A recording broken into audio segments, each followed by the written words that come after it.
Do not take revenge, my dear friends, but leave room for God's wrath, for it is written, it's mine to avenge, I will repay, says the Lord. On the contrary, if your enemy is hungry, feed him. If he's thirsty, give him something to drink. In doing this, you will heap burning coals on his head. He said, never revenge, because naturally, when somebody hurts you, you want to pay back. Not with God, not with a child of God, not when you are on mission.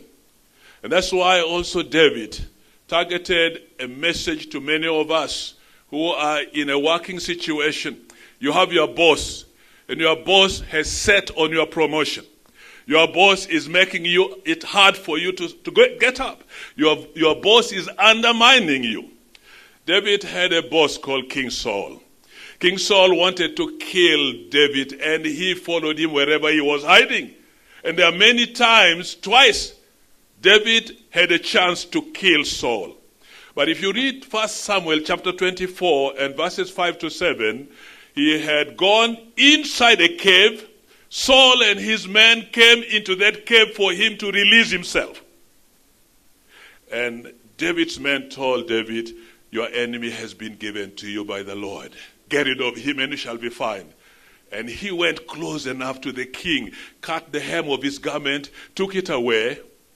And when he went inside the cave, his conscience was stricken. He said, how can I do this to anointed of the Lord? How can I lay my hand onto the anointed of the Lord? I'm telling you, in this country, we have many Christians who target their leaders, and they make their leaders their enemies.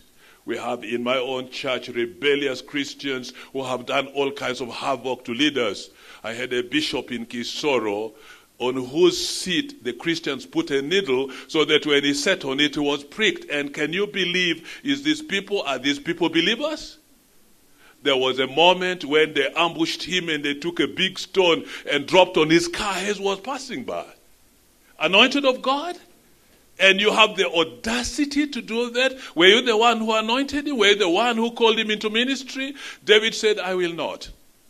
I will not, because the one who called him will be the one to deal with him. Is your boss making life tough for you? Pray blessings upon his life. Has it been a stumbling block for you?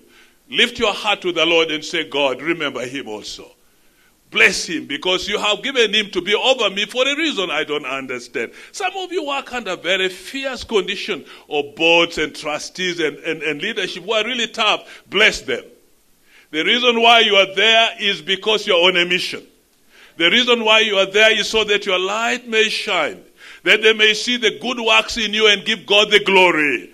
David said, I will not touch the anointed. He can be difficult. He can be a killer. He's chasing me all over the place, but he's anointed of the Lord. I'll never touch him. If your enemy is hungry, give him food to eat. If he's thirsty, give him something to drink. In so doing, you are heaping judgment of God upon that person.